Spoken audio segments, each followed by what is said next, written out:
Are the Tallying at Mirthwaite. I inherited my uncle's cottage in the Lake District 3 years ago. I'd never met the man, my father's brother, estranged for reasons no one would explain. The solicitor who handled the estate seemed almost apologetic when handing over the keys, as though he were passing me something unfortunate rather than a property worth a considerable sum. "It's in Mirthwaite," he said, and paused, waiting for recognition that never came. Very remote, very traditional. I should have asked what he meant by that. The cottage itself was handsome enough, 18th century stone, nestled in a valley so narrow it seemed the fells might close around it like a fist. Mirthwaite wasn't on most maps. The village consisted of perhaps 40 houses, a church with a curiously flat tower, and a pub called the Tallyman's Rest. The name struck me as odd even then, though I didn't know why. What struck me more was the tarn. It sat at the valley's head like a dark eye, perhaps 200 yards across, fed by streams that twisted down through ancient oak woodland. The water was always still. I never once saw it disturbed by wind, though the trees around it bent and whispered constantly. The locals called it Mirthwaite Water, though I later found older maps that named it Mirthing Water, and older still that used symbols I couldn't interpret.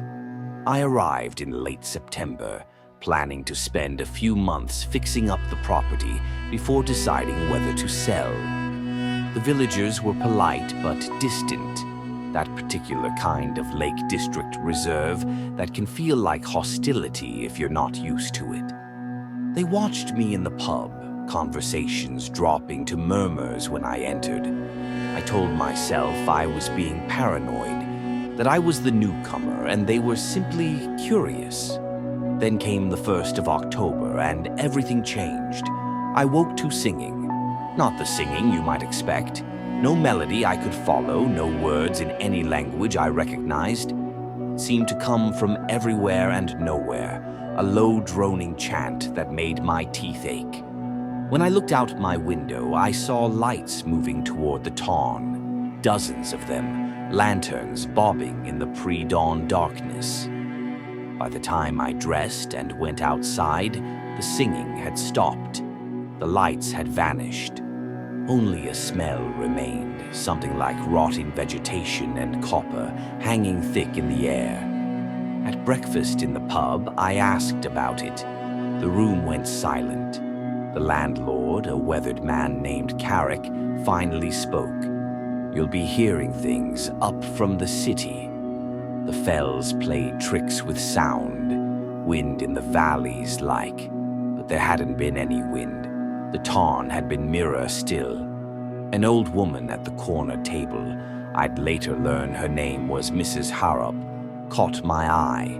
She shook her head slowly, a tiny motion, almost imperceptible. A warning. I should have left then. God help me, I should have left. Instead, I did what any rational person would do. I investigated.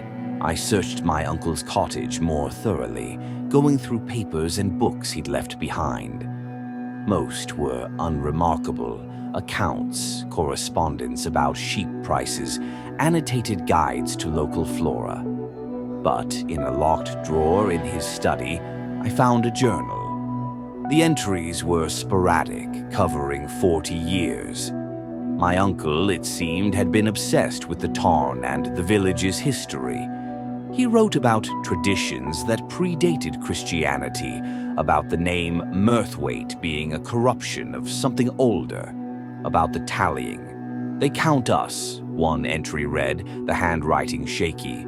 "Each October, they count us. Each November, someone must go to the water. Always November, for as long as anyone remembers. The tallying comes first. The choosing comes after."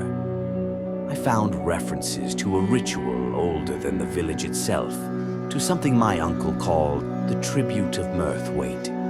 He'd had copied symbols from standing stones in the surrounding fells, stones I'd assumed were natural formations.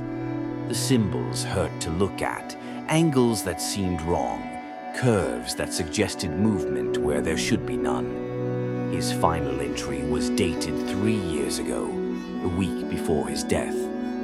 I understand now what lives in the water, what has always lived in the water. They were here before us, will be hereafter. The villagers don't worship them. Worship implies choice. This is older than worship. This is contract. This is survival. The tallying begins tomorrow. I know whose name will be chosen. I've known for months. The dreams have made it clear. He drowned in Mirthwaite water. The coroner ruled it accidental despite the fact that my uncle couldn't swim and had, according to every witness, been terrified of the tarn. October crept onward. I noticed things. The villagers avoided the tarn, walking wide of it even when it meant adding 20 minutes to their journey. No one fished it, though it must have held fish. No birds flew over it. Even the insects seemed to avoid it. And I noticed the counting. It started subtly. Someone would pass me on the lane and murmur a number under their breath. 43, they'd say, as though commenting on the weather. In the pub, I'd hear fragments of conversation. 43 again this year, same as last. Always 43 in the valley proper. 43 tallied, 43 accounted. I counted the houses, 43, including my uncle's cottage. On October 15th, I found the first stone. It was on my doorstep about the size of my palm, perfectly smooth and dark. Not slate or granite or any rock I recognized. It was covered in those same wrong symbols, and it was warm to the touch despite the morning frost. Mrs. Harrop was passing by. She stopped, saw the stone, and her face went gray. "Burn it," she said. "Burn it and leave this place. Tonight." "What is it?" "A counting stone. They're marking you. The tallying's begun in earnest." She glanced toward the tarn, and I saw fear in her eyes, pure animal fear. "You're not village-born. You don't count the same. You're interference." "Interference in what?" She was already walking away, hurrying despite her age. "Burn it. Tonight, or you'll be in the water come November." I burned it in my fireplace. It didn't burn like stone should. It blackened and cracked, and when it finally broke apart, something liquid and luminous seeped out, evaporating with a smell like the sea, though we were 100 miles from any coast. That night, the dream started. I was underwater, but I could breathe. The tarn stretched down impossibly deep, far deeper than any natural lake. And in that depth, things moved, vast things, things with geometries that hurt my mind to perceive. They weren't swimming. Swimming implies something natural, something that belongs. They were existing in a way that suggested the water, the rock, the very earth was merely a film over their true reality. And they were aware of me. I woke screaming, my sheets soaked with water that smelled of rot and copper. The stones kept appearing. On my doorstep, in my garden, once inside the cottage, though I'd locked every door and window. Each time I burned them. Each time the dreams grew worse. I began to see the things in the deep with more clarity. They had forms, if you could call them that. Limbs that branched into other limbs. Eyes that were also mouths. Geometries that folded through dimensions I couldn't name. And I began to understand the bargain. Mirthwaite was old, older than the village name suggested. People had lived in this valley for thousands of years, and they had always known about the things in the water. The things that had been here first, the things that, in some fundamental way, owned this place. The bargain was simple. 43 dwellings in the valley, 43 families. Each October, the tallying, the things in the water counting, confirming, acknowledging the population. Each November, one person would walk into the water and not return. One life for the continuation of all the others. One to feed the deep.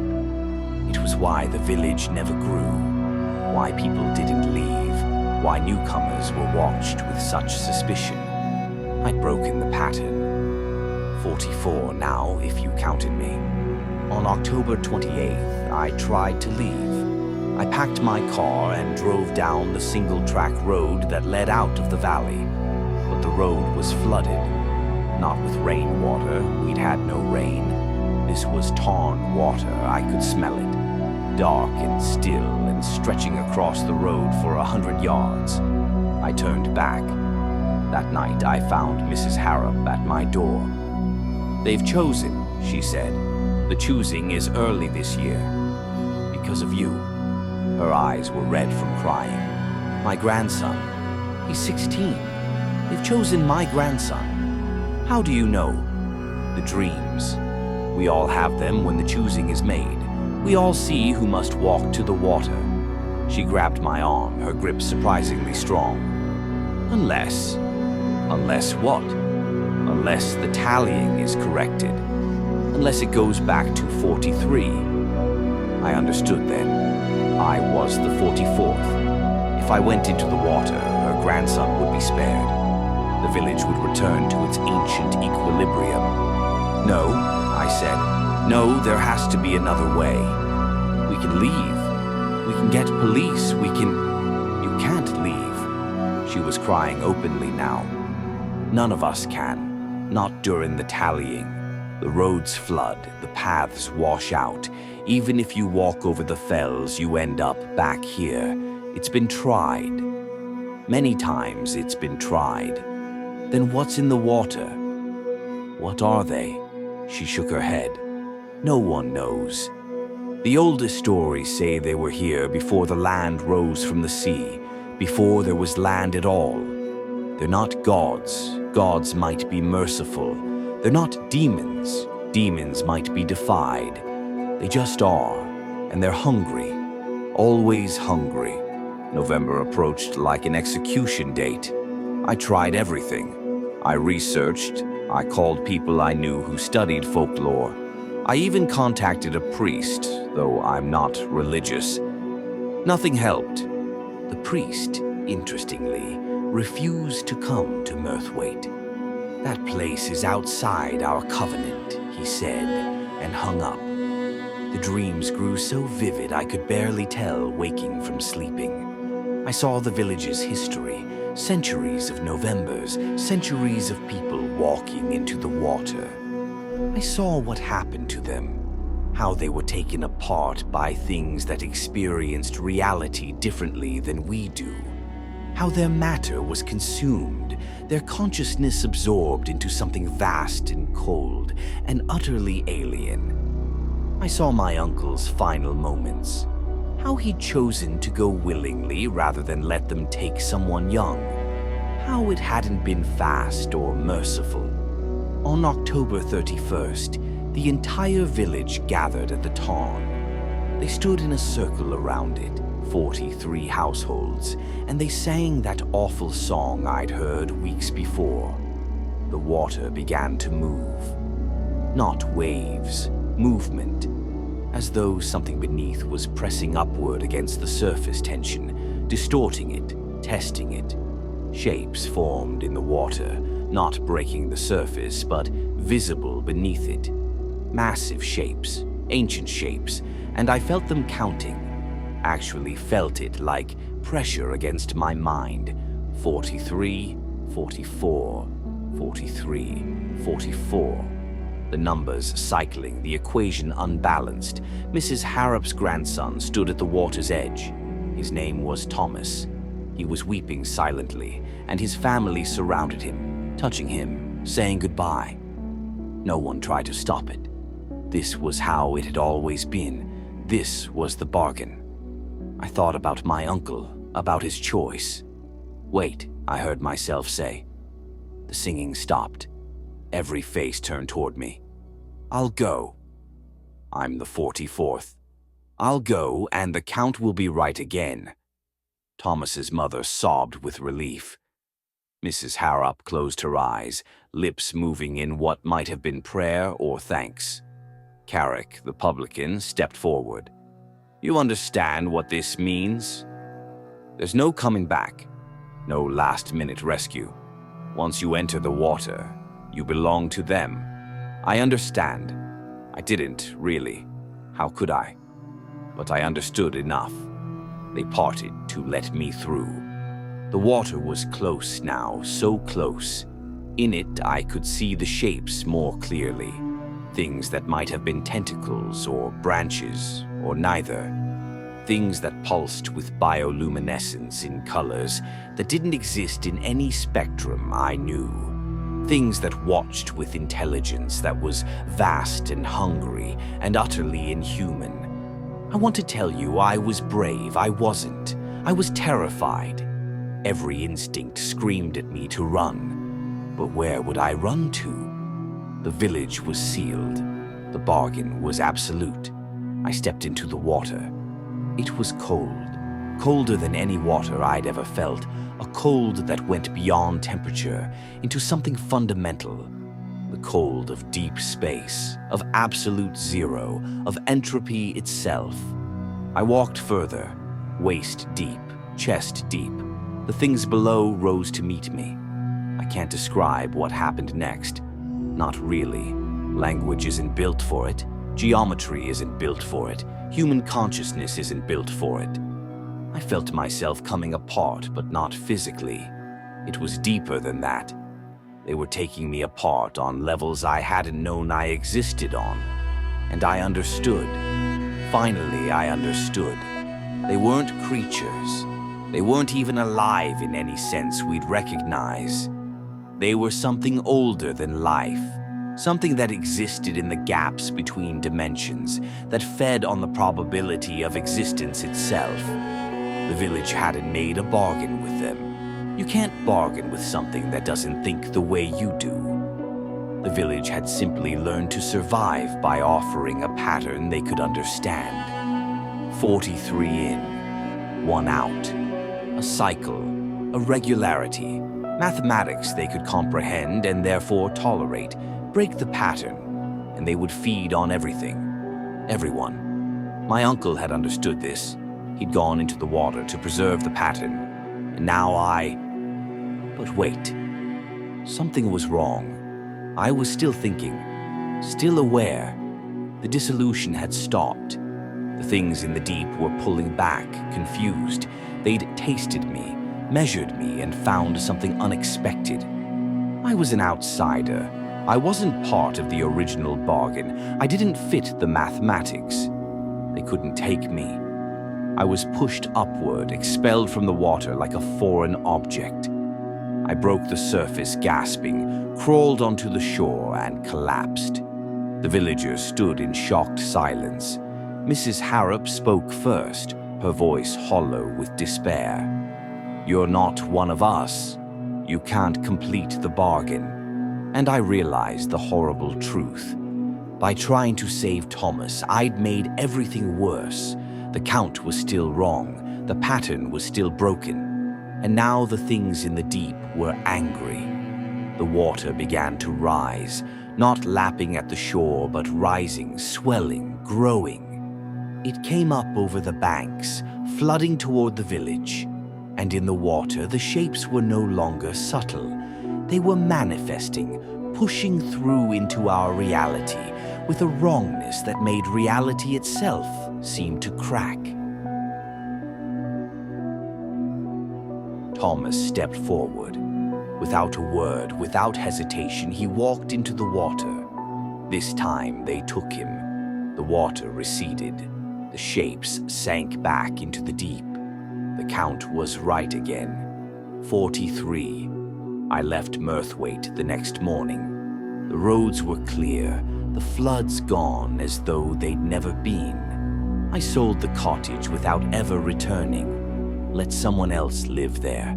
Let someone else become 44 and force the cycle to begin again. Sometimes I wonder if Thomas is still conscious down there, aware, absorbed into something vast and hungry.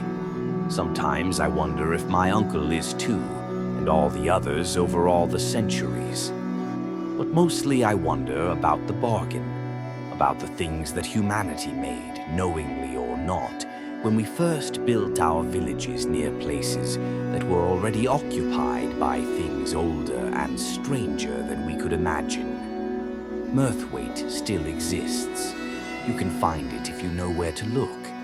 43 houses, a church with a flat tower, a pub called the Tallyman's Rest. They're counting right now. They're always counting. And if you ever find yourself there, pray you're not the 44th.